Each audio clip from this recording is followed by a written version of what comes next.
여러분 안녕하십니까? 오늘 선관위 개혁 관련 시민토론회 진행을 맡게 된 국무총리실 일반행정정책관 이동훈입니다. 오늘 이 자리는 지난 지방선거에서 확인된 여러 선거관리상의 문제점과 원인을 되짚어보고 이러한 사태가 재발되지 않도록 선관위 개혁 방안에 대해서 논의하고자 마련한 자리입니다. 김민석 국무총리님과 학계, 청년, 시민사회에서 두 분씩 참석해 주셨습니다. 그럼 참석하신 분들을 소개해 드리겠습니다. 먼저 참여연대 이소영 위원님이십니다.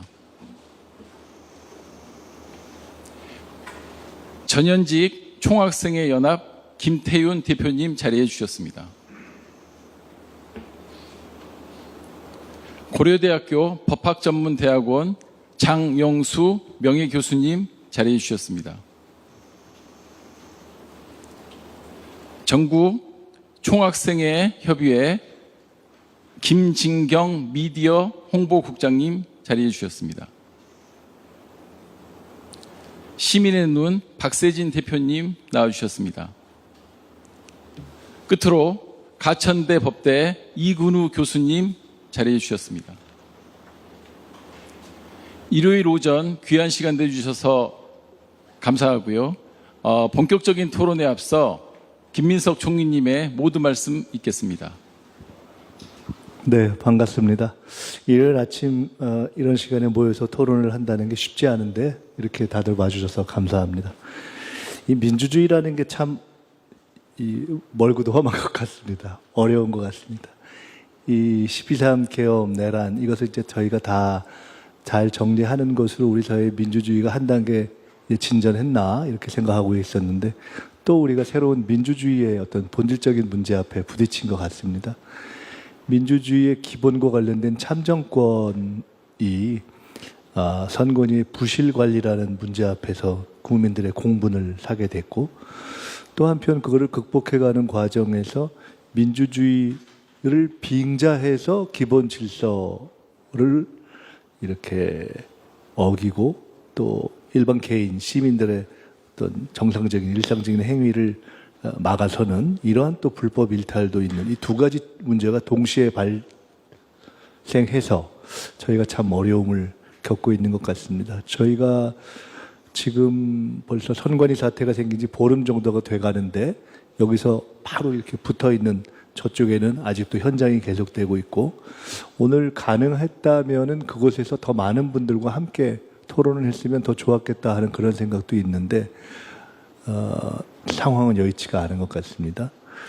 한편으로는 선관위의 개혁을 해야 되고 또 한편으로는 철저하게 문제점을 수사를 해야 되고 그래서 정부가 수사도 시작하고 합동수사본부가 국회가 국정조사도 시작을 했고 뭐 그렇습니다. 그런데 저는 개인적으로 역시 그래도 문제를 해결하는 데 있어서는 근본적 문제를 해결해야 되는데 선관위를 도대체 어떻게 할 거냐에 대한 국민적으로 이해될 수 있는 대안이 정리되지 않으면 이 문제가 해결이 어렵겠구나 하는 생각을 요새 많이 하고 있습니다. 그렇다고 해체를 하기도 어렵고 옛날에 행안부 이전 단계인 내무부 단계, 내무부 시절의 어떤 내무부 산하의 선관위로 가기도 어려워서 어떻게 하면은 이것을 개헌을 통해서라도 선관위의 독립성은 존중하되 외부의 견제와 감시를 받게 하는 쪽으로 가는 것만이 답이 아닌가?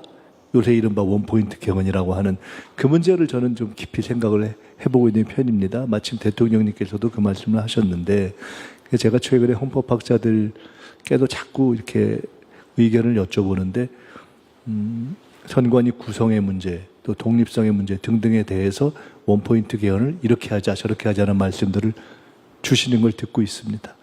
저희가 할 수 있다면은 여와 야를 넘어서 국민적 공론화를 통해서 이걸 추진해 보면 좋겠다는 생각을 하고 있는데요. 오늘은 이런 차원에서 전체적으로 이번 어떤 문제의 원인, 앞으로의 대안에 대해서 여러분들을 모시고 이런 자리를 갖게 됐습니다. 다시 한번 너무 감사드리고요. 저희도 정부 차원에서든 또 국회에서든 이 문제를 해결할 수 있도록 최대한 노력하겠다는 말씀을 드리고 다시 한번 오늘 이렇게 시간 내주신 것 감사드립니다. 감사합니다. 네, 총리님 말씀 감사합니다. 오늘 토론회는 효율적 진행을 위해서 먼저 지난 지방선거 과정에서의 원인과 문제점에 대해서 논의를 하고 그다음에 선관위 개혁 방안에 대해서 말씀을 듣도록 하겠습니다. 그러면 이소영 위원님부터 말씀해 주시면 감사하겠습니다. 예, 안녕하십니까. 이소영입니다. 먼저 이번 지방선거에서 발생한 이 선거 관리의 문제는 단순히 투표 용지가 부족했다.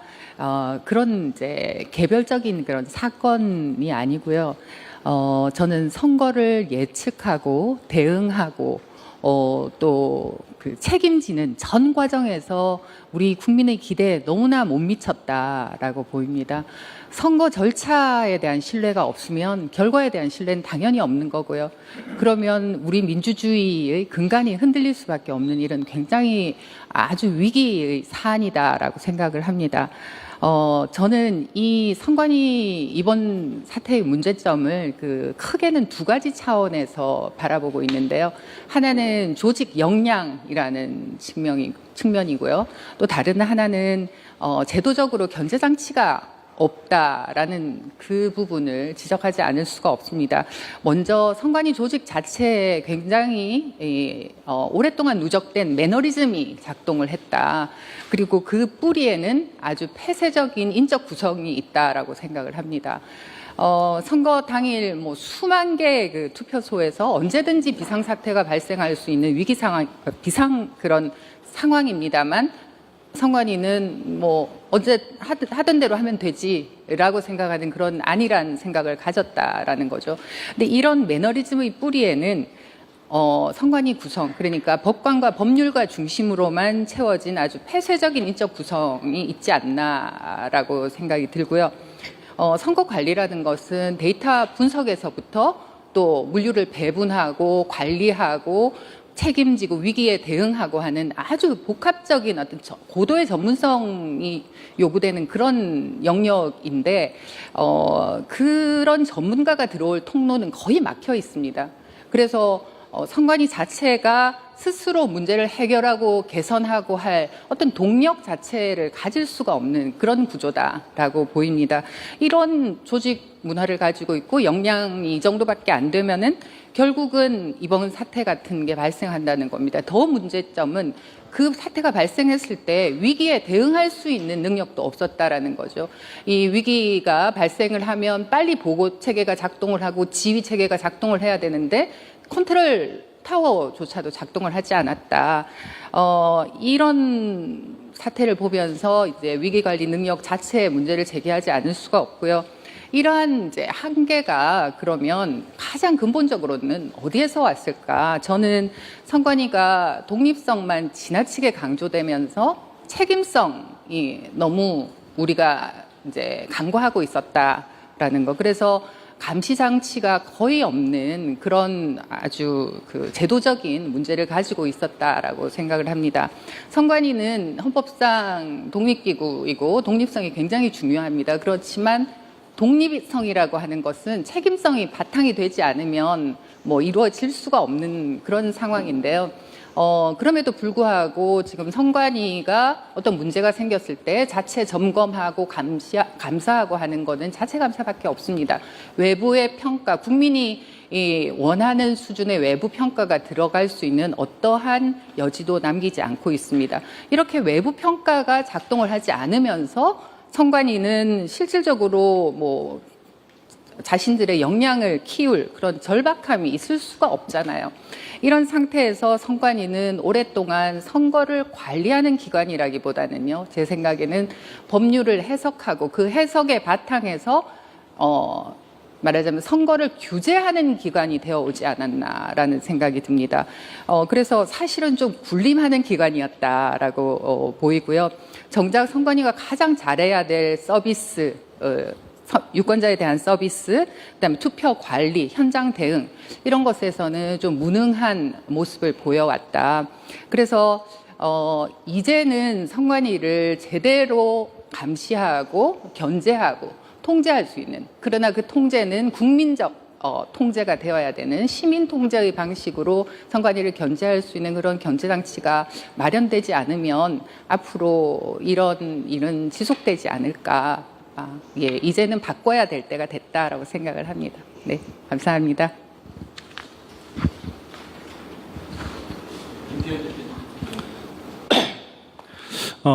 먼저 선관위 어떤 폐쇄성이라든지 아니면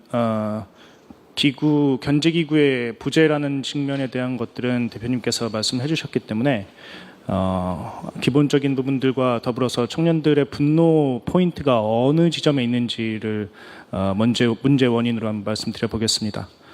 먼저 지금 사실 투표용지 부족 사태와 더불어서 개표소 오기입 등의 문제가 발생하면서 이 대한민국 민주주의의 어떤 불명예에 얼룩이 졌다고 저는 개인적으로 생각을 하고 있습니다. 거기다 더해서 선관위의 미흡한 대응이라든지 비상임 선관위원 체제의 어떤 무책임한 구조, 그리고 선거 기간 중 집중된 어떤 휴가 기간에 대한 것들까지도 독립기관이라는 이유, 헌법상 독립기관이라는 이유만으로 거기다가 회의록에 대한 공개도 거부한 상태입니다.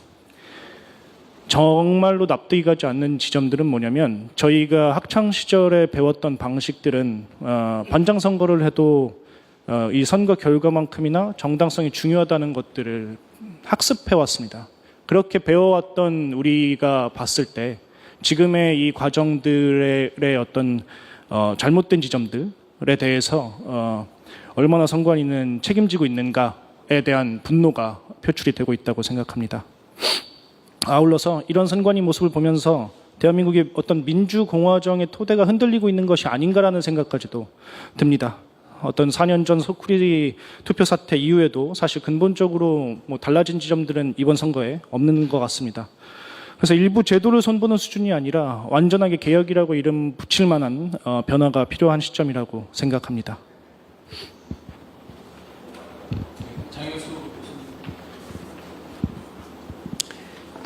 일단 이 원인과 문제점에 대해서 이야기하라고 하셨으니까 거기에 대해서 짧게 몇 가지만 말씀드리겠습니다. 우리가 이번 사태를 특히 엄중하게 보는 것은 이 부실 선거 관리가 이번이 처음이 아니거든요. 선거 때마다 계속 반복되고 있고, 그래서 또 되짚어 보면 이 선관위가 구성된 지 60년이 훨씬 넘었습니다. 그런데 왜 최근에 이런 일들이 집중적으로 나타나고 있느냐? 결국 여기에 대해서는 이 선관위가 고인물이 되어버린 거 아니냐, 서서히 부패하고 타락해서 결국은 이 지경이 된 게 아니냐. 그리고 그와 관련해서는 여러분들이 지적하시는 것처럼 기강의 해이, 도덕적 해이 이런 건 눈에 보이고요. 결국 그게 어떤 자정 노력도 부족했고 외부적 통제도 부족했고 그것들이 원인이라고 하는 점은 다들 이야기를 하고 계시는 것 같습니다. 그런데 저는 여기다 한 가지만 더 해보고 싶습니다. 지금 선거 관리라고 하는 게 구조적으로 어려운 점이 있습니다. 소개 선진국들은 대부분 방대한 조직과 인력을 가지고 있는 행정부에서 선거 관리를 합니다. 우리도 1공학 당시에서는 내무부에서 했었습니다. 그런데 이제 선거관리위원회를 독립된 기구로 만들고 하다 보니까 이 선거철에 집중되는 선거관리의 특징상 평소에는 이걸 감당할 수 있는 인력 구조를 갖추기가 어렵고, 선거철이 되면 또 업무가 집중되다 보니까 지방 공무원들을 동원해서 선거 관리를 해야만 하는, 그렇게 안 할 수 없는 이런 조직인데, 문제는 이런 조직 구조 속에서 과연 이걸 어떻게 현명하게 잘할 것이냐에 대한 기존의 노력들이 얼마나 있었느냐. 최근에 이제 터져 나오는 얘기지만 지방 공무원들 우리도 그거 하고 싶지 않다부터 시작해서 선관위 직원들은 투표소마다 나와 있지도 않고 이런저런 얘기들 나오지 않습니까? 근데 그런 것들과 관련해서 선관위가 꾸준히 개선의 노력을 해왔어야 되는데 하지 않았다. 그 대책에 대한 것은 잠시 후에 말씀드리고, 일단 마지막으로 한 가지만 덧붙인다면, 헌법재판소가 얼마 전에 감사원의 선관위에 대한 직무감찰은 위헌이다, 8대 0으로 만장일치로 결정을 했습니다. 저는 그것이 헌법 이론적으로 맞다 생각을 하지만, 선관위에서 그걸 마치 선관위 직원들의 그런 방만한 태도에 대해 가지고 면죄부를 주는 것처럼 착각하고 있는 거 아니냐. 그런 점은 확실하게 달라져야 된다. 이런 점을 먼저 말씀드리겠습니다.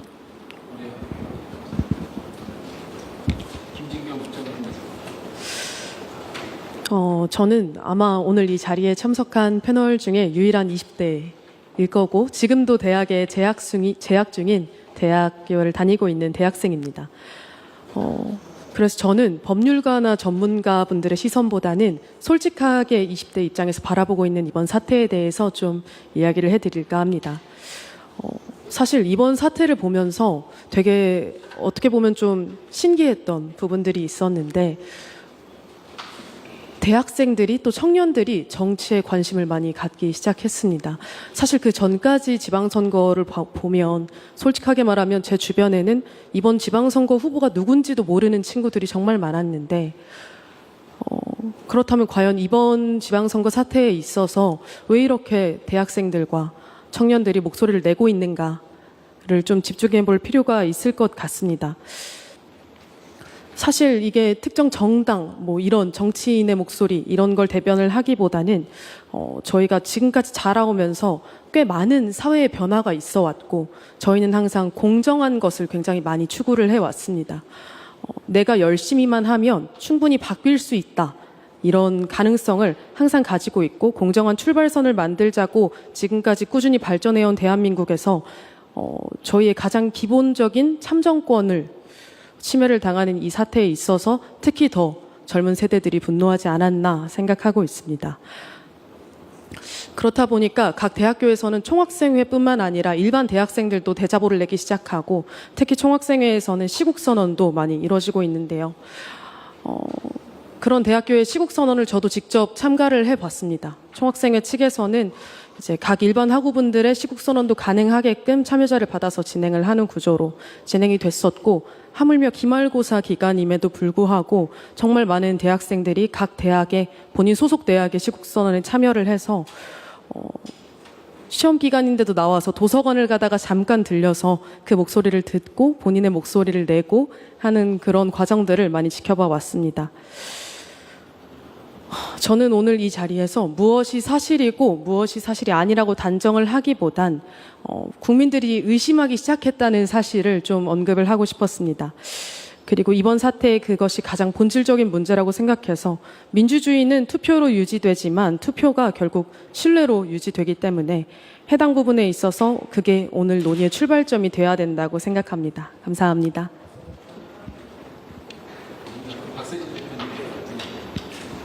선거감시 활동을 하고 있는 시민의논 대표 박세진입니다.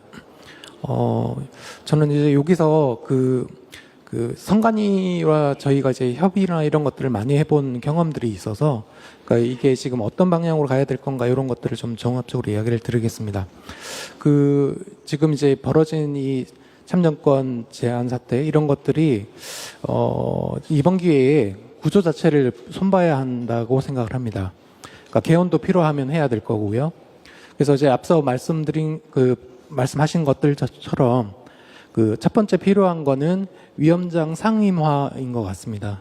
그래서 지금처럼 비상금 판사님들이 겸직하는, 그러니까 위원장을 겸직하는 구조로는 아무리 사무처가 열심히 일을 해도 사실 소용이 없습니다.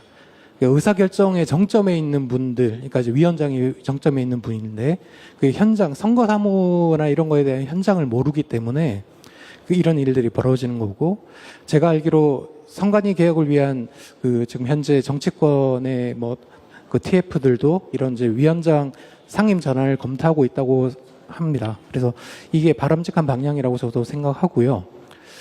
둘째, 앞서 이제 이소용님께서 말씀하신 것처럼 외부 감사 도입의 필요성 이런 것들도 필요하다고 생각을 합니다. 선관위가 감사원 감사를 받지 않는 것은 헌법상 독립성 때문으로 알고 있습니다. 그래서 선관위의 독립은 유지하되 책임을 지게 만드는 구조를 만드는 것이 필요하겠죠. 그래서 예를 들어서 국회가 후보자를 추천하고 대통령이 임명하는 그런 독립적 지위의 특별감사관 같은 제도 이런 것들이 아마 필요하지 않을까 싶습니다. 그래서 선관위에 대한 외부 감찰 기능을 수행하는 방법이 있을 것 같고요. 그리고 이제 이번에 또 많이 언론에서 보도가 되면서 나타났던 일인데 투표 용지 부족뿐만 아니라 개표 과정에서 실수들이 또 있었어요. 그러니까 이게 이제 지금 언론에서 이제 문제가 됐었는데, 그러니까 저희가 투표 그리고 개표 참관인을 전문으로 하고 있는 단체인데, 그래서 투개표 업무도 이참에 바꾸었으면 좋겠습니다. 그래서 본투표 당일 이번에 이제 문제가 됐던 투표 용지 문제 같은 경우에도 본투표 당일 투표 용지를 사전 투표처럼 현장에서 바로 출력하는 방식 이런 것들을 이제 도입하게 되면 뭐 배분이 틀려서 나타나는 문제라든가 이런 것들은 발생하지 않을 것 같고요. 그리고 이제 개표도 마찬가지인데 본투표부는 독일처럼 현장에서 바로 개표를 하는 것. 그리고 이제 사전 투표부는 이제 보관을 철저히 해서 그걸 이제 합산하는 방법. 이런 식으로 해서 투개표 업무가 이제 좀 바뀌는 계기가 되었으면 좋겠습니다. 지금 이제 이런 방향은 이제 법 개정이라든가 개헌을 통해서 해야 될 뭐 일들인데요. 근데 이거보다 제가 좀 말씀을 드리고 싶은 게 있는데, 그러니까 제도를 고치는 것만큼 중요한 것이 그 제도가 실제로 작동하게 만드는 힘이라고 생각을 합니다. 그러니까 저희가 이제 2016년부터 개표 참관 이런 걸 해온 단체인데요. 그러니까 지금 이제 선관위가 운영하고 있는 제도 상당수가 사실 저희들이 선관위가 협의하면서 교섭하면서 이루어지는 것들이 되게 많습니다. 그러니까 예를 들어서 사전 투표함 CCTV를 6개월간 의무 보관하게 하는 것, 그리고 사전 투표함 보관소에 시계를 비치를 해서 영상이 멈춘 것이 아닌지 확인하게 하는 것, 그리고 관외 투표 용지를 이송할 때 참관인을 동행하게 하는 것, 그리고 이제 개표에서 수개표를 도입하는 것. 이 전부 다 이제 저희가 선관위와 수년간 교섭을 하면서 요구했던 사항들인데요. 이 변화가 굉장히 더뎠어요. 그래서 지금 이제 더디지만 조금씩 이제 변화 온 건 맞는데, 이게 굉장히 오랜 기간을 이제 해왔다는 거죠. 그래서 저희가 새롭게 요구하는 사항이 두 가지가 있습니다. 하나는 기왕 시계를 넣은 만큼의 이제 요일과 날짜를 표시가 되는 시계로 업그레이드 해달라는 건데, 그것도 사실은 이제 또 몇 년간 또 시간이 또 걸리겠죠. 다른 하나는 사전 투표함 보관소 CCTV를 교통방송처럼 실시간으로 중계하는 겁니다. 그러니까 이거 지금 이제 CCTV로 이제 확인을 할 수 있는데, 그걸 이제 실시간으로 교통방송처럼 할 수 있도록 하는 거죠. 그러니까 이게 왜 중요하다고 제가 생각하냐면, 관료제라는 것이 내부 압력만으로는 절대 안 바뀌기 때문이라고 저는 생각합니다. 그러니까 선관위가 뭐 앞서 말한 것처럼 자체적으로 쇄신안 등을 낸 적도 있지만 이행이 잘 안 됐거든요. 그러니까 결국 외부에서 계속 보고, 그리고 이제 계속 요구하고 끝까지 따라가는 이제 저희와 같은 시민단체들이 있어야 제도가 실제로 바뀐다고 생각합니다. 그러니까 오늘 논의되는 뭐 여러 가지 이야기들도 큰 틀의 개혁도 이제 중요하지만, 그 개혁이 만들어진 뒤에 시민단체가 계속 감시하고 교섭할 수 있는 그런 채널을 제도적으로 보장하는 것, 그게 함께 가야 된다고 생각합니다.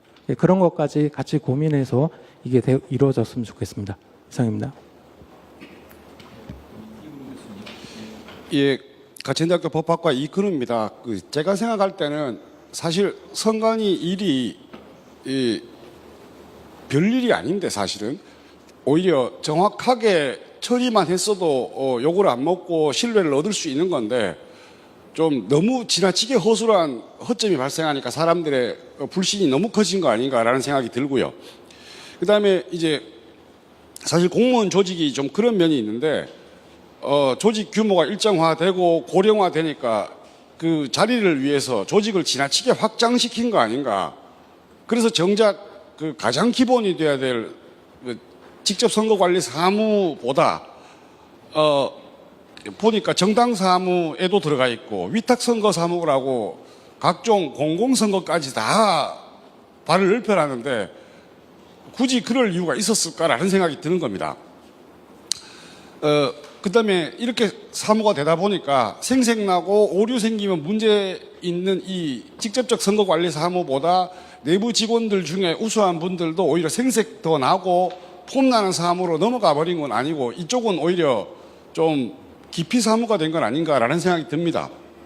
그다음에 선거관리도 이 정확성 문제, 투개표 관리 이런 문제도 있지만 또 단속 사무에 상당수 인력들이 들어가 있고요.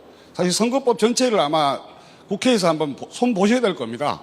제가 이제 형법을 전공을 하는데 독해가 불가능합니다. 선거법의 그 벌칙 규정들은 너무 난삽하게 되어 있어서 코에 걸면 코걸이가 되고 귀에 걸면 귀걸이가 되고 그러다 보니 오히려 선관위의 해석이 너무 절대적 역할을 하는 그런 문제를 가지는 거 아닌가라는 게 생각이 들고요. 그 다음에는 사실은 참 지금까지 어떻게 꾸역꾸역 이런 조직으로 잘 왔다 싶은 생각도 듭니다. 역으로. 이미 언젠가 터졌어도 문제가 생겼을 조직 같은데 예를 들면 헌법상 이 정도의 독립성을 인정받아야 되는 기관은 법원과 헌법재판소 정도의 위상이어야 되는데 과연 지금 선관위원회가 그런 조직인가? 그다음에 그런 조직으로 우리가 했으면 뭔가 상임직과 사무처 중심으로 그런 것들이 있어야 되는데 좀 죄송한 말씀이지만 상임위원이 이 법을 보면 무조건 상임위원회가 중앙선거관리위원회부터 그 위원회 중심으로 조문을 구성했는데 사실은 그 위원들이 다 뜨내기인 거죠. 잠시 왔다 가실 뿐이지 오래 이 사무를 하셨던 분들이 아니라 그다음에 법을 열어보시면 전부 학식과 덕망이 있는 자입니다. 그쪽에 선거관리사무에 전문성이 있다거나 뭐 그런 것들이 아니라 그냥 애매한 규정으로 그 선관위 사무처가 추천해서 지명받을 수 있는 분들로 채워진 건 아닌가. 물론 뭐 중앙선거위원회 경우에는 국회, 대통령, 법원 이런 추천 제도가 좀 명시가 되어 있지만 각급 선거관리위원회로 내려갈수록 그런 문제는 좀 더 심해진 거 아닌가. 그래서 혹시 내부에서 적당한 분들로 말썽 안 일으킬 이제 공무원들 입장에서요 문제점 지적 안 하고 무난히 넘어가실 분들로 채워진 건 아닌가 하는 의심이 있습니다. 그러니까 역으로 보면 법이나 법령에서는 자꾸 위원회를 중심으로 위원회에다 권한을 부여했는데 위원이 제일 비전문가인 겁니다. 잠시 그때만 왔다 가는 선거관리나 선거사무에 관한 제일 모르는 사람이 위원으로 제일 높은 자리에 앉아 있고 그러다 보니 밑에 있는 그 실질 사무 담당자들이 또 활동할 여지를 만들어버린 거 아닌가라는 생각이 좀 들었습니다. 조금 이따가 이제 개혁 방안에 관해서도 말씀드려야 되겠지만, 우리 장 교수님도 말씀하셨는데, 이 헌법재판소가 권한쟁의 심판에서 너무 멋진 말을 써버려가지고, 과연 이 법률에 의한 개혁이 또 헌법을 근거로 그걸로 갖고는 안 된다. 이것도 입법으로 들어올 수 없는 부분이라고 또 해버리면 그런 부분이 있어서 궁극적으로는 아마 뭐 원포인트 개헌이 되든 다음 개헌 때 반영을 하든 좀 그런 새로운 방안들을 우리가 모색해 봐야 될 때가 되지 않았나 그런 생각이 들었습니다. 예, 이상입니다. 예, 그 선관위의 여러 문제점과 원인들에 대해서 이렇게 말씀해 주셨는데요. 혹시 총리님 뭐 간단히 좀 예, 그러면 바로 입으로 넘어가서 선관위 개혁 방안에 대해서 이소영 위원님부터 이렇게 말씀해 주시면 감사하겠습니다. 예, 이미 여러분들께서 선관위 문제점 얘기하시면서 개혁 방안 많이 말씀을 해주셨는데요. 그리고 지금 우리 이제 언론이나 또 사회적으로도 굉장히 많은 논의를 하고 있는 것 같습니다. 기본적으로 그 선관위가 너무 우리 지금까지 너무 독립성만 강조되어 왔다라고 하는 것에 좀 우리가 포인트를 맞추고 이제는 이걸 좀 바꿔야겠다라고 생각을 합니다. 사실 그 1987년 헌법이라고 하는 것은 권력이 어떻게 개입하지 않게 할 것인가 라고 하는 것이 너무 중요했기 때문에 권력의 선거 개입을 막기 위해서 선관위에게 강한 독립성을 부여했던 것이 맞습니다. 그렇지만 지금 시대가 변하고 우리 국민들은 이 기관의 투명성과 책임성에 대해서 아주 이제 큰 요구를 하게 됐고요. 그럼에도 불구하고 우리 헌법에는 독립성만 강조되어 있지 투명성이나 책임성이라고 하는 것은 전혀 나와 있지 않습니다.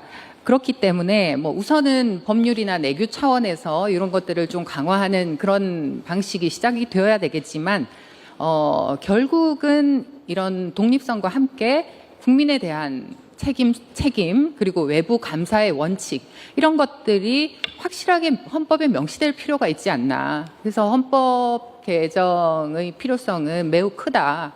라고 볼 수밖에 없을 것 같고요. 이것과 동시에 이제 헌법을 개정한다면 중요한 것은 여러분들께서도 말씀해 주시지만 지금 인력 구조, 제가 생각하기에는 지나치게 폐쇄적 구조를 가지고 있다. 이번 문제도 사건도 법률 해석의 문제가 아니었습니다. 이것은 행정 관리, 조직 운영, 뭐 데이터 관리, 또 위기 관리 이런 전문성을 요구하는 행정의 문제였거든요. 여기에 실패가 있었던 겁니다. 그런데 선관위 운영은 여전히 법관 중심으로 아주 폐쇄적으로 운영되고 있다. 현재 선관위는 대통령 추천 3인, 국회 추천 3인, 그리고 대법원장 추천 3인으로 9인으로 구성됩니다만 이제는 다양한 분야의 전문성이 좀 반영될 수 있도록 이런 위원 정수를 늘린다든지 또는 뭐 위원회 일부를 전문가나 시민사회의 대표성을 띌 수 있는 이런 분들의 추천으로 한다든지 이젠 바뀔 때가 됐다. 그렇게 해야 선관위가 종합적인 선거관리기관으로 발전할 수 있고 시민의 대표성을 갖춘 기관이 될 수 있다고 생각을 하고요. 이렇게 이제 되면은 우리가 본격적인 어떤 외부 감시 체계를 확실하게 만들어야 된다. 그 감시 체계의 기본은 국회를 중심으로 될 수밖에 없다라고 이제 생각을 합니다. 그것이 특별위원회가 되든 아니면 상설위원회가 되든 이 선거법 해석 같은 정치적 영역은 배제하고 확실하게 어떤 행정 영역, 조직 운영에 대한 부분에 있어서는 정기적인 감사가 필요한 그런 이제 우리가 체제를 시스템을 갖춰야 되겠다라고 생각을 하고요. 마지막으로 저는 정말 중요한 거는 선거법과 선관위 역할을 좀 우리 사회에서 재정립해야 된다라고 생각합니다. 저는 이게 이제 가장 중요한 개혁이라고 생각을 하는데요. 아까 이근우 교수님께서도 지적을 해주셨습니다. 그동안 시민사회는 우리 선거 규제가 너무 지나치게 세세하게 아주 있어서 정치적 참여나 표현의 자유를 너무나 제한한다라는 문제 제기를 굉장히 많이 해왔습니다. 실제로 선거 때가 되면 정치인들은 유권자를 설득하는 것도 뭐 중요하지만 그것만큼 중요한 게 선관위가 어떻게 유권 해석을 하는가에 너무 신경을 쓸 수밖에 없습니다. 그 결과 선관위가 선거를 지원하는 기관이라기보다는 선거를 규제하는 기관 같이 그렇게 인식되어 왔고요. 그렇지만 생각해보면 선관위의 본질적 역할은 국민의 참정권 보장입니다. 이번 사태는 선관위가 선거 규제에는 좀 익숙하지만 선거 관리에는 얼마나 무능한가라는 걸 보여준 거고요. 그래서 이제는 선거법 전반을 검토를 해서 불필요한 규제는 줄이고 시민의 정치적 표현은 좀 넓히고 선관위는 규제 중심이 아니라 유권자의 참정권을 보장하는 유권자의 선거 참여를 지원하는 기관으로 정말 거듭나야 된다라고 생각합니다. 그래서 이런 선거 자체가 모든 기반부터 다 참여 중심의 선거가 될 수 있도록 해야 되지 않나라고 생각을 합니다. 네. 네. 먼저 선관위 개혁에 대한 부분들은 국민의 신뢰성, 그러니까 선거제도에 대한 신뢰성 회복과 더불어 같이 움직여져야 된다는 말씀 드리고 싶습니다. 그런 측면에서 이 과정에 대한 투명성이 역시 담보되어야 됩니다. 국정조사가 실시된 만큼 일단 정당의 유불리를 떠나서 국정조사가 잘 이루어졌으면 좋겠다는 말씀 드리면서 검경합동수사본부든 특검이든 어떤 형태가 되었든 이번 일련의 사태를 수사하는 과정이 공개적으로 이루어져야 된다고 저는 개인적으로 생각합니다. 그래서 이 국민들이 모든 프레임 하나하나를 다 볼 수 있게끔 그래서 이 선거 과정에 대한 신뢰도를 회복할 수 있게끔 그런 형태의 과정들, 이 수사 과정들이 만들어져야 된다고 생각을 하고요. 그리고 특히나 이 장소가 지금 올림픽공원 인근인 만큼 올림픽공원 개표소와 관련한 것들을 언급하지 않을 수 없는 것 같습니다. 지금 개표소와 투표함을 둘러싼 의혹에 대한 수사 역시도 철저히 저는 공개적으로 진행되어야 된다고 생각합니다. 그래야지만 이 공개성을 기반으로 해서 국민의 신뢰도가 높아질 수 있고, 또 지금 이건 역시도 말씀드리지 않을 수가 없는데, 저는 이 선거권 참정권에 대한 이 회복에는 그 어떤 다른 가치들보다도 우선되어야 된다고 생각합니다. 지금 현재 올림픽공원 체육관의 어떤 개표소 법적 지위에 대해서 유지되고 있다고 해석이 가능한 만큼 어떤 경찰력을 동원해 가지고 진입한다든지 이런 것들은 2차 참정권 침해에 대한 것들, 이 선거권에 대한 훼손에 대한 것들이 될 수 있다고 생각하기 때문에 그런 의문과 불신에 대한 것들을 이어지지 않을 수 있도록 정부에서도 역할을 해야 된다고 생각을 하고 있고요. 이런 과정의 투명성이 담보되어야지만 선거제도에 대한 신뢰가 기본적으로 회복할 수 있는 토대 역시도 만들어질 수 있다고 생각을 합니다. 그 두 번째로는 결과에 대한 정당성 역시도 매우 중요합니다. 사실 선관위 어떤 방만한 선거관리 운영으로 인해서 상황이 여기까지 왔습니다. 그리고 국민들이 이번 선거 결과에 대해서 납득할지 저는 의문입니다. 제가 가장 두려운 지점은 뭐냐면 투표용지가 부족한 어떤 위법한 사례가 발생했음에도 불구하고 개표수가 잘못 입력되는 일이 벌어졌음에도 불구하고 투표 결과에 직접적인 영향을 끼치지 않았다는 이유만으로 이 문제가 아니라는 인식들이 어떻게 보면은 기성세대는 어느 정도 있는 것 같습니다. 이 지점에 대해서 저는 많이 놀랐고, 제가 이제 나중에 학부모가 되었을 때 우리 아들, 딸들이 반장 선거를 나가서 방금과 같은 일들이 있어서 저한테 아빠 이런 문제가 있었는데 이거 괜찮은 거라고 했을 때 괜찮아라고 저는 얘기할 수가 없습니다. 제가 배운 바로는. 그런데 지금 흘러가는 과정들을 보면 이런 부분들은 그냥 넘어가는 것 같은 느낌들도 받고 있어서 어떤 이 결과에 대한 정당성 부분도 꼭 논의돼야 되는 지점이라고 생각을 하고요. 이런 부분들 때문에 정말 다양한 의견들이 있는 것 같습니다. 그러다 보니까 제도 개혁에 대한 포괄성 역시도 언급하지 않을 수 없습니다. 저는 이 포괄성이라는 표현을 쓴 이유가 뭐냐면, 선거가 민주공화정의 근간이라는 측면에서 아까 앞서 말씀드렸던 것처럼 이 어떤 정쟁의 유불리보다 가장 중요한 국가의 토대잖아요. 그런데 이번 선거를 앞서 말씀드렸던 어떤 미봉책으로 해가지고 그냥 넘어가는 정도의 수준의 개혁이 이루어진다면 저는 다시 부실선거 혹은 뭐 부정선거 의혹 등의 이야기들이 나올 수 있다고 보고 있고, 그런 것들이 나오지 못할 만큼 완전 무결한 시스템 선거 제도가 이번 기회에 장착되어야 된다고, 구조적으로 만들어져야 된다고 생각을 합니다. 그렇게 되어야지만 이제 우리 대한민국이 앞으로 나아가는 방향에 대해서도 다른 발목 잡기 없이 대한민국의 어떤 국정 운영을 위해서 나아갈 수 있다고 생각을 하고요. 그런 점에서 포괄적인 공론회장이 있어야 됩니다. 사실 여기에서 뭐 어떤 말씀들을 더 해주실 수 있을지 모르겠지만, 정말 노골적인 이야기들, 뭐 사전투표는 폐지가 돼야 된다 혹은 뭐 유지가 돼야 된다부터 시작해서 당일투표는 어떻게 돼야 된다 등등등 다 얘기할 수 있는 정말로 공개적인 공론회장이 저는 있어야 된다고 생각합니다. 그런 의견들이 다 들어서 모두가 납득할 수 있는 형태의, 그래서 선거제도가 7, 8알의 국민들이 납득하는 것이 아니라 100의 국민들이 납득할 수 있는 방향, 그걸 지향해야만 지금의 국민의 어떤 신뢰도 회복에 한 걸음 나아갈 수 있지 않냐라는 말씀 드리고요. 그리고 구체적인 선거제도의 어떤 개혁에 대한 것들은 저보다 이제 전문가분들께서 뭐 선거관리위원회 위원장의 어떤 상임화라든지 혹은 선관위 역할 축소 등등에 대해서 말씀해 주실 것으로 보고 있습니다.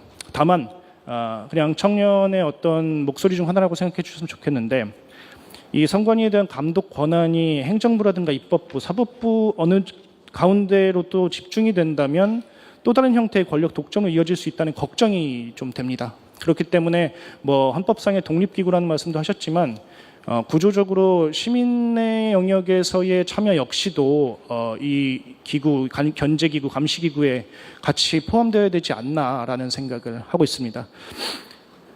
마지막으로 사실 제가 이 사태를 보면서 어떤 감상을 느끼냐면요.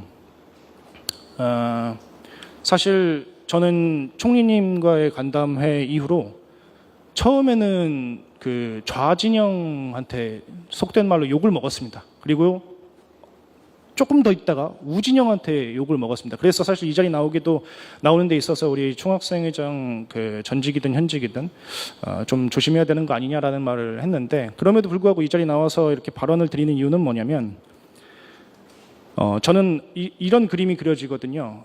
제 그 4차 산업혁명이라고 얘기할 만큼의 어떤 글로벌 경쟁 사회에서 트랙에 서서 대한민국이라는 국가가 달리기를 하고 있는데, 달리기 경쟁을 하고 있는데, 이제 선거제도라는 요 문제 지점 때문에 마치 어떤 특정 무릎 부상을 당해서 지금 뛰지 못하는 상황이 되었다라는 생각이 듭니다. 이게 얼마나 사회적으로 비용인가요? 국가적인 낭비고. 이제 그런 측면에서 제가 계속 말씀드리지만 이 부상에 대한 것들 대충 떼우고 넘어가면 또 다칠 겁니다. 이거는 여야의 정부가 바뀐다고 하더라도 또 이런 문제들에 대한 것들 얘기 나올 거고요. 그런 차원에서 제가 계속 말씀드린 것처럼 국가가 더 발전하기 위해선 이번 문제에 대한 것들 완전히 진짜 혁신적인 개혁이라고 할 만큼의 구조적인 변화가 필요하다고 생각을 합니다. 그게 대한민국이 글로벌 사회에서 경쟁력을 갖는 길이라고 저는 믿고 있습니다. 감사합니다. 우리 장 교수님 넘어가시기 전에 한마디만. 우리 김 회장님, 우리 김 대표님, 저 지난번에 간담회 하고서 좌우에서 그렇게 골고루 욕을 들으셨다니까 좀 미안하기도 하고, 근데 또 이 자리에 그렇게 나와주신 그런 또 마음을 이렇게 정하신 게 좀 고맙기도 하고 그렇습니다. 예. 그 말씀 드려야 되겠네요. 이 시간이 많지 않은 것 같아서 이제 압축적으로 말씀드리겠습니다. 일단 가장 기본적인 전제는 선거 관리는 정책 중립이어야 되고, 따라서 선관위도 정책 중립이어야 한다. 그러다 보니까 이제 선거 당사자인 대통령의 영향력이나 국회의원들의 영향력도 굉장히 조심스러울 수밖에 없다. 헌법재판소가 대통령 소속하에 있는 감사원이 직무감찰하는 것에 대해서 이거는 안 된다, 위헌이다라고 판단했던 이유도 거기에 있다. 그 점을 먼저 말씀드리고요. 일단 구체적이고 개별적인 대책들에 대한 건 많이들 이야기가 됐기 때문에 저는 기준점으로 한 3가지 정도를 말씀드리려고 합니다. 이미 여러분들이 말씀하셨고 또 하시겠지만 이 선관위 위원들의 상임화 등 가시적이고 변화를 실감할 수 있는, 그동안에 부실 선거 관리 있을 때마다 뭐 개혁한다 어쩐다 하더니 뭐가 달라졌냐 이런 얘기 더 이상 나오지 않도록, 첫 번째고요. 두 번째로는 우리가 제도 개혁을 또 이렇게 가시적으로 눈에 띄는 개혁하겠다 했었을 때 항상 드러나는 것 중에 하나가 순기능보다 오히려 역기능이 커지는 경우입니다. 예를 들어서 지금 우리 사회에 있어서는 이 부정선거 음모론이라는 게 굉장히 크게 작용하고 있습니다. 만약에 지금 이 사태도 선관위가 했는데 이렇다 하니까 이 정도지, 만약에 행정부가 선거 관리를 했는데 이런 일이 벌어졌다? 엄청났을 겁니다. 결국 선거 제도 개혁, 선관위 개혁 다 필요한데 그게 자칫 부정선거 음모론을 키워주는 그런 쪽으로 가서는 절대 안 된다. 그거 두 번째로 말씀드리고요. 그리고 이제 세 번째로는 관련해서 이 선관위 폐지 혹은 이 총리님께서도 뭐 원포인트 개헌 뭐 이런 것들 얘기하셨는데 개헌을 통해 가능합니다. 선관위 폐지도 안 될 이유가 없는 것이고 뭐 부분적인 변화 가능합니다. 다만 쉽지는 않을 겁니다. 왜냐하면은 여야 합의가 있어야 되고, 지난 4월 3일 법률권 의원들 157명이 개헌안 발의했었던 것도 결국 여야 합의가 없으니까 무산됐었고, 그리고 국민적 공감대 형성, 국민투표 거쳐야 되니까 이것도 현재로서 만만치가 않습니다. 왜냐면은 이거 선관위 폐지하고 뭐 또 아예 맘 놓고 부정선거하려고 그러는 거 아니냐, 이런 식의 터무니없는 의혹이 안 나온다고 아무도 장담 못합니다.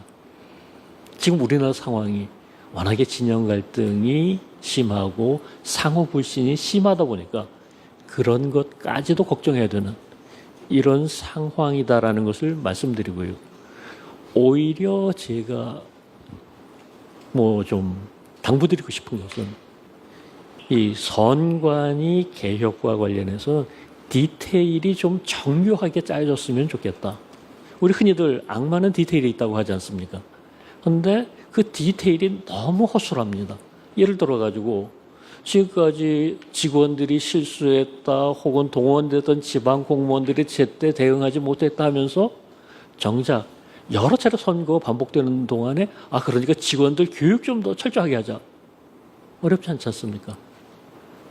동원되는 지방 공무원들도 좀 더 사전에 교육 좀 시간과 비용 들여서 하자. 당연히 나올 수 있는 얘기인데 별로 그런 얘기들이 없거든요. 이거 너무 사소하다 이렇게 생각하지 말고 이 디테일부터 챙기는 게 중요하지 않을까 생각합니다. 이상입니다.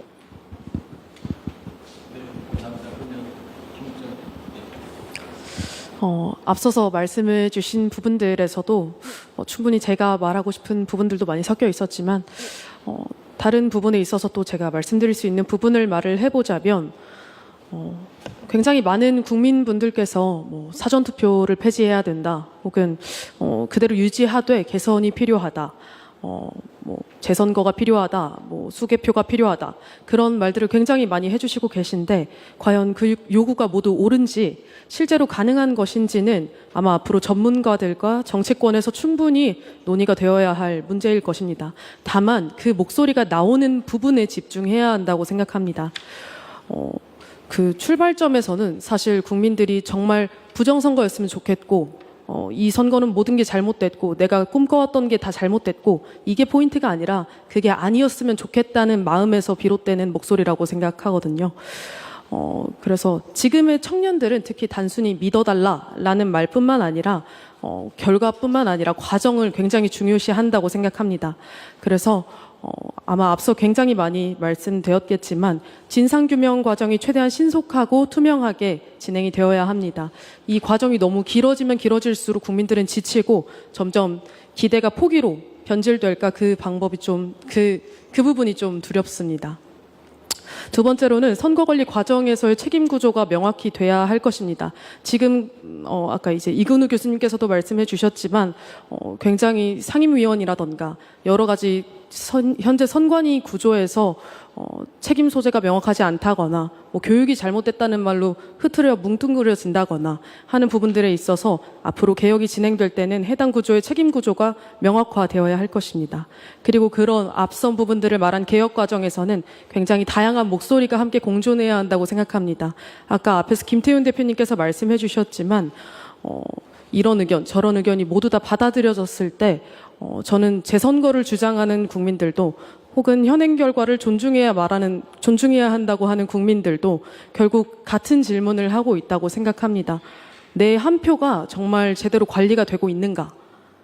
그것 때문에 사실 이 문제의 시발점이 지금까지 이어지고 오고 있다고 생각합니다. 이런 다양한 방면들에 있어서 저는 마지막으로 총리님한테 한번 질문을 드려보고 싶습니다. 제가 알기론 총리님이 딱 제 나이 때쯤부터 사회 구조에 관심을 많이 가져주시고 그 부분에서 목소리를 정말 많이 내주셨다고 알고 있습니다.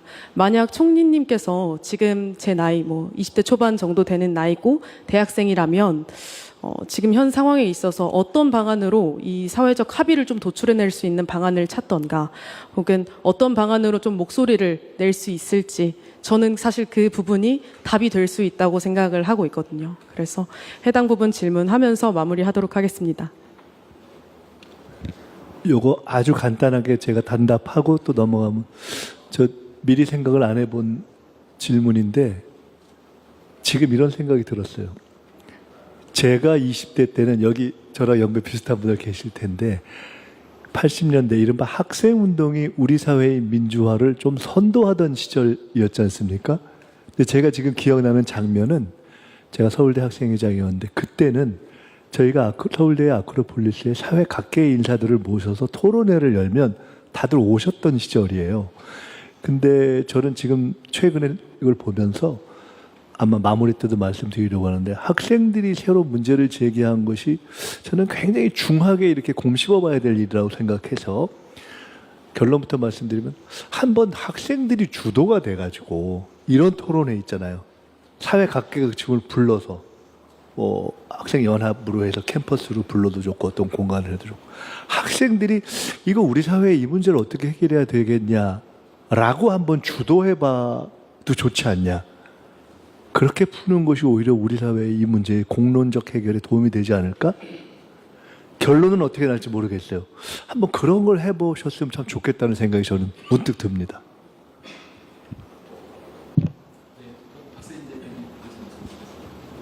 그러니까 뭐 대안 부분에서 아까 이제 원인들과 연결시켜서 좀 이야기를 좀 해야 될 것 같은데요. 그러니까 선관위라는 것 자체가 그 투개표 관리하는 헌법기관이고 그 정치적 중립을 위한 그래서 그걸 위한 이제 독립성을 보장받는 단체인데 지금 현재 이 사태를 보면 이제 그 독립성이 신뢰를 위한 장치였는데 그게 견제가 없었기 때문에 오히려 지금 이제 신뢰를 잃어버린 상황. 그래서 이제 어떤 사회에서 그러니까 신뢰가 상실되면 비용이 증가될 수밖에 없지 않습니까? 지금 우리가 엄청난 고비용을 지금 지출하고 있는 상태이기 때문에 이거를 어떻게 개선시킬 건가 이 방향을 좀 생각해야 될 것 같습니다.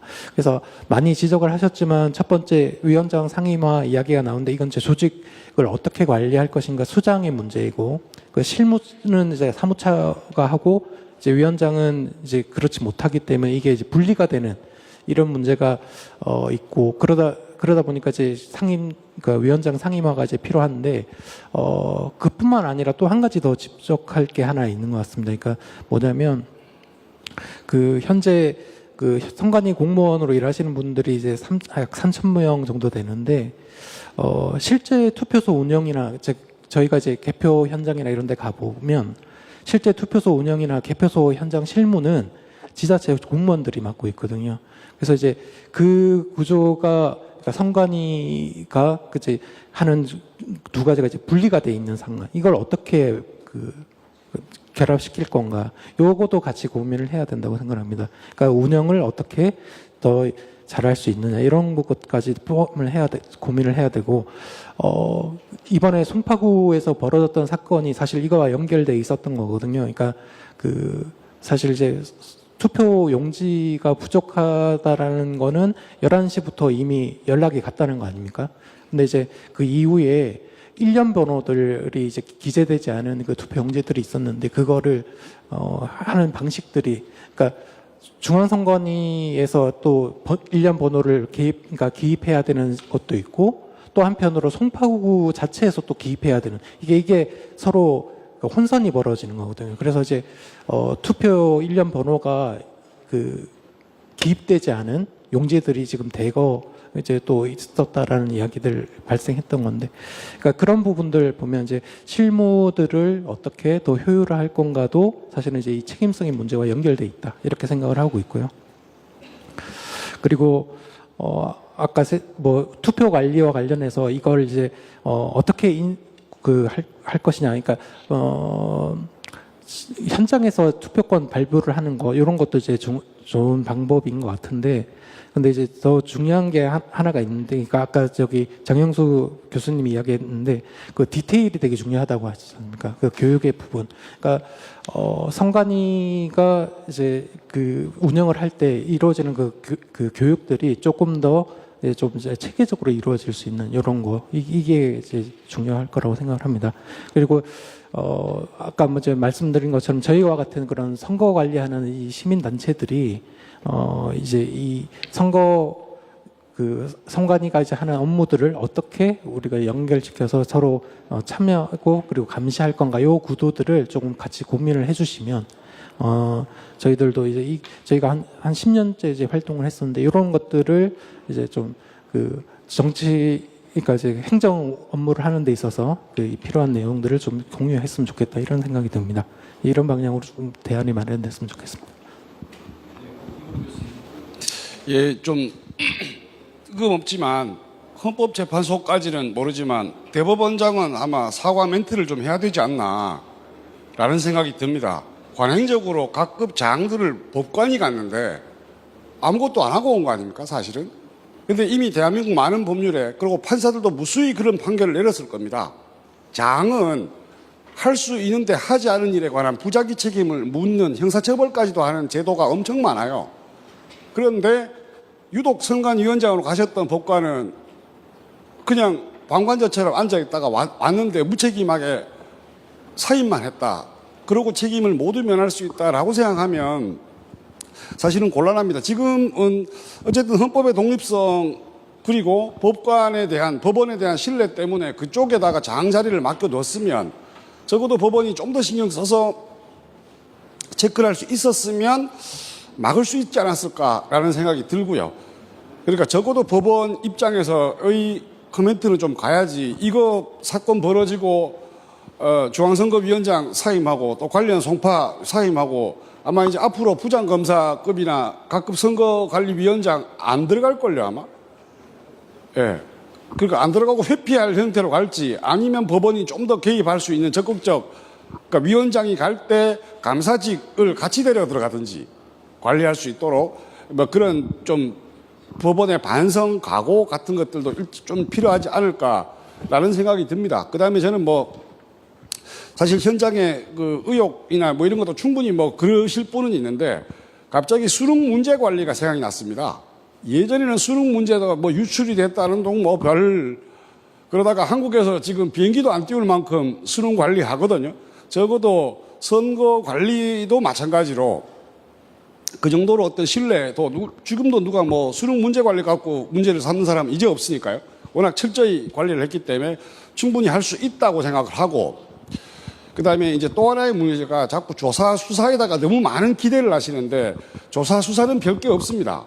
적어도 헌법상 진술 거부권이 있고 자기 책임을 인정하는 셈이 되기 때문에 그래봐야 자꾸 도망다니고 회피적 답변밖에 하니까 지나간 과거를 밝혀내는 노력이지 앞으로 바뀔 미래를 어떻게 설계할 수 있는 노력은 안 되는 겁니다.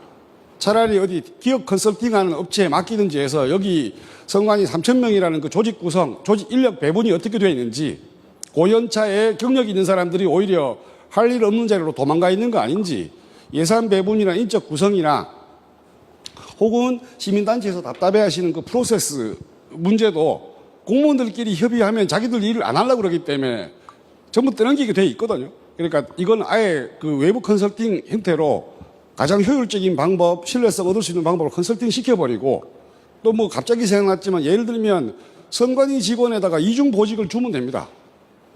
뭐 선거연수원, 교육기능 이런 거 맡고 있는 사람들이 선거철에 꼭 교육할 필요 없거든요. 선거철에 꼭 선거연수를 왜 합니까?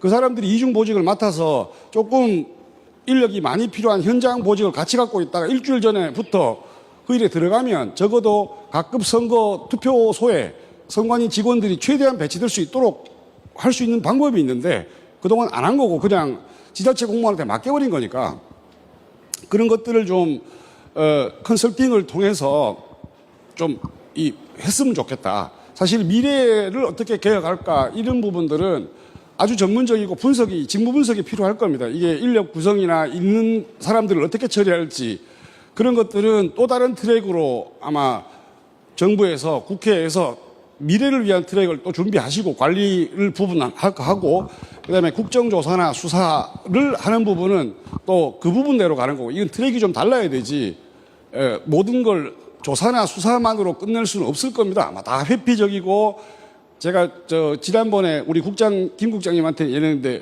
결국 저게 고의 입증이 안 될 겁니다. 일은 망했는데 고의로 직무유기한 건 아니고 하다 보니 바빠서 하다 보니 정신없어서 이래버리면 징계 사유는 되는데 처벌하기는 쉽지 않을 경우들이 많을 거거든요. 그러니까 그쪽에 대한 트랙은 그쪽대로 가고 미래를 위한 어떤 컨설팅이나 전문적인 어떤 직무 분석과 인력 배치가 필요할 것 같다. 그런 말씀 드리겠습니다. 예. 네, 그 선관위 개혁 관련해서 여러 좋은 의견 감사합니다. 벌써 지금 정해진 시간이 다 돼가는데요.